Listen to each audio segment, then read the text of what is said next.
15th, and we're going through the 7 C's of history. So that's our prayer. Heavenly Father, thank you so much for your blessings. I pray now that you will help us to just learn from your word as we learn about this really unusual event in history, the confusion, the Tower of Babel. Lord, I pray that you'll help us understand it, understand this confusion and why it is, and how we helps us today and understand today. We thank you in Jesus' name. Amen. So there's a lot of, as I'm praying that, it's like, help us to understand confusion. Okay, how do you understand confusion? But so this is the 7 C's. We're going through creation. We've already talked about that, the corruption, how God created 7 days. Corruption, sin came into the world. God flooded the whole earth with a catastrophe, and now we are at confusion. And I kind of stay there sometimes, right? Can you relate? All right, so we're at confusion. God's perfect creation was corrupted by Adam's sin. So I'm on page 49 of the handout, and it says, during the days of Noah, God judged the wickedness of man with a great catastrophe, as we just learned. After Noah and his family came off the ark, God commanded them to spread out and fill the earth. Okay, there was a reason why he wanted to do that. But the descendants of Noah disobeyed. They decided to stay in one place, build a tower they hoped would help keep them all together. So as you turn to Genesis chapter 11, it says there, in verse 4, it says, they said, come, let us build ourselves a city and a tower with its top in the heavens, and let us make a name for ourselves, lest we be dispersed over the face of the whole earth. And the Lord came down to see them, and the tower, and the children of the man had built. The children of man had built. And the Lord said, behold, they are one people, and they have all the language, and this is only the beginning of what they will do. And nothing that they have purposed to do will they now be impossible for them. So he said, let them disperse and spread out. They all had different talents, but they decided to build a tower. Okay, we call it the Tower of Babel, but the Bible just calls it the tower.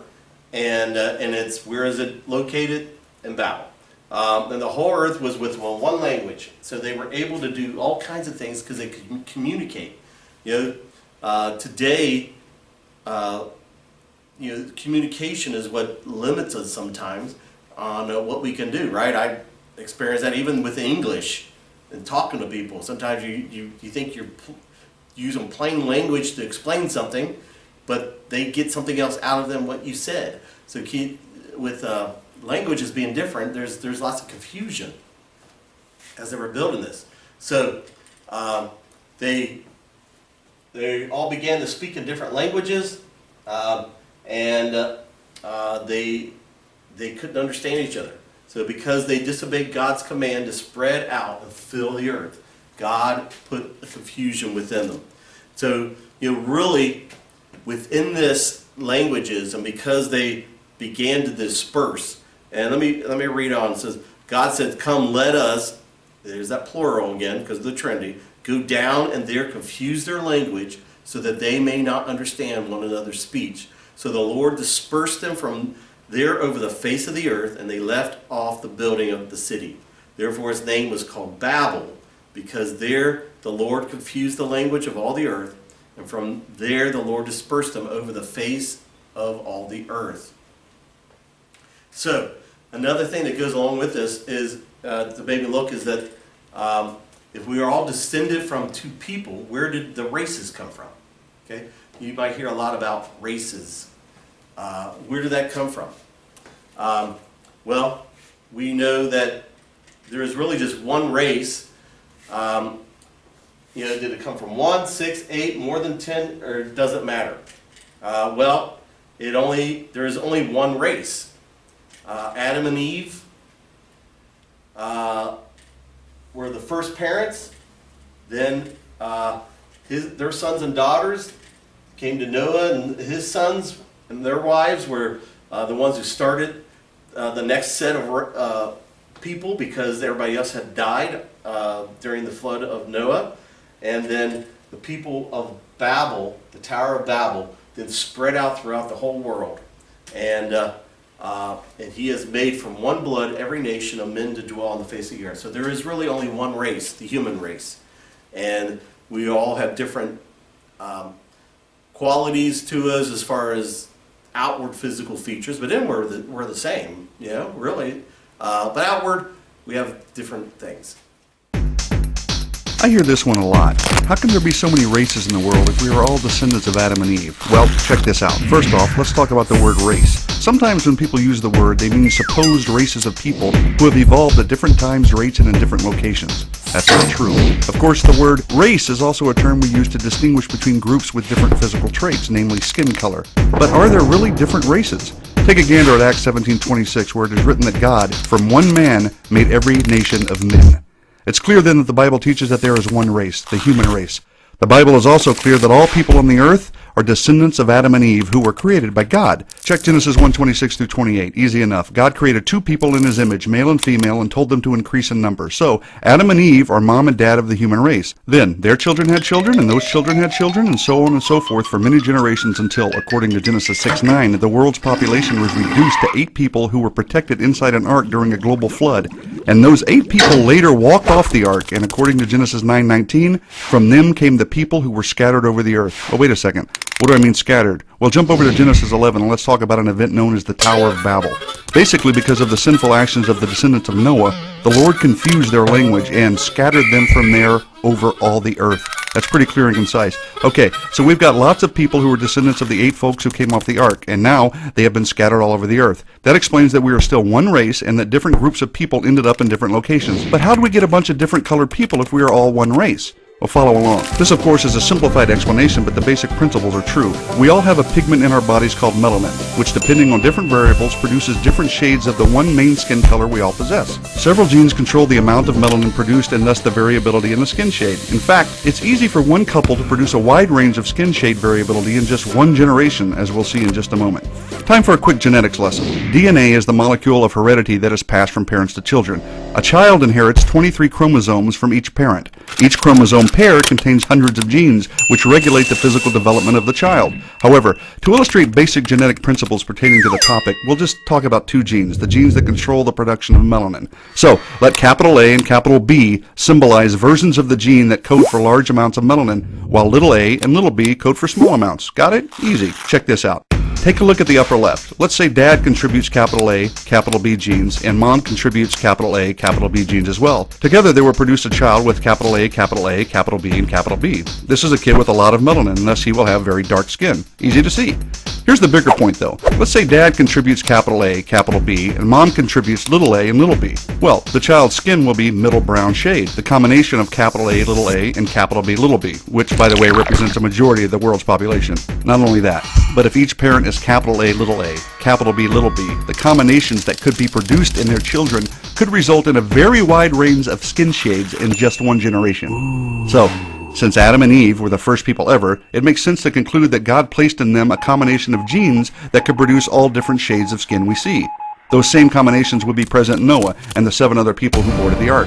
And because God dispersed people at the Tower of Babel, he dispersed the population, thereby isolating gene pools in the different people groups. Over time, different cultures formed in different locations with certain features like skin shade becoming predominant. And here we are today. And since we all go back to Noah and his family, it makes sense that we are all different shades of brown. One race, multiple people groups, just like the Bible teaches. Simplified for sure, but enough said.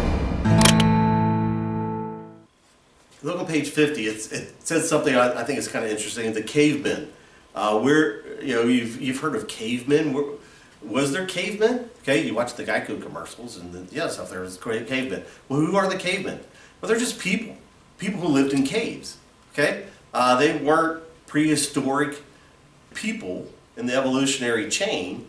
They were just people who lived in caves. And it says here in the middle column there, many families weren't expert builders who would have found caves and a good place to live. So cave is a good thing. It's you're free from the weather.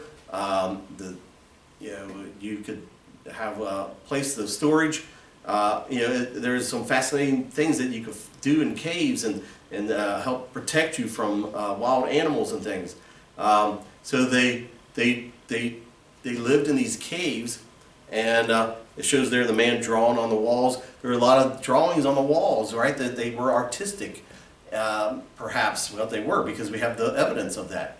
And what's kind of funny is that, not funny, but there was drawings of dinosaurs in caves. How would they know what dinosaurs look like unless there were dinosaurs? Okay, they saw these dinosaurs living at the time of man. So there's lots of proof showing that the cavemen were just people who lived during the time after the scattering of the people from different languages, and also evidence of dinosaurs living at the same time. There's lots of study you can do on that. All right, the projector's finally loaded up. Come on in here, Billy, and have a seat, and I'll show you what your dad's been doing all weekend. Oh, I can hardly wait to see the pictures where you've been all weekend. How come you didn't take me? Can you take me next time, Daddy? Can you, huh? Can you? Oh, don't worry, Billy. You'll be going soon enough. Hey, Daddy, what's that a picture of there that you got on your trip? Well, Junior, that appears to be a picture of a man of some sort. Yeah. Hey, that's a cool picture right there. What kind of animal is that, Dad? What is it, huh? I think that one, they were trying to depict some sort of bighorn sheep, quite possibly. Uh-huh. Yeah. And, ooh, what about that one right there with the long neck and the long big tail? What kind of animal is that, Daddy? Oh, we have no idea what that would be. No idea. All right, answer the question, and we'll move on to the next one tomorrow. But that was the story of confusion. Like I said, I lived there most of the time in that confusion. But hopefully you're not confused about the God, the creator of the universe, who loves us. He sent his son to die for us, and we can have hope through Jesus Christ. All right, there you go. God bless.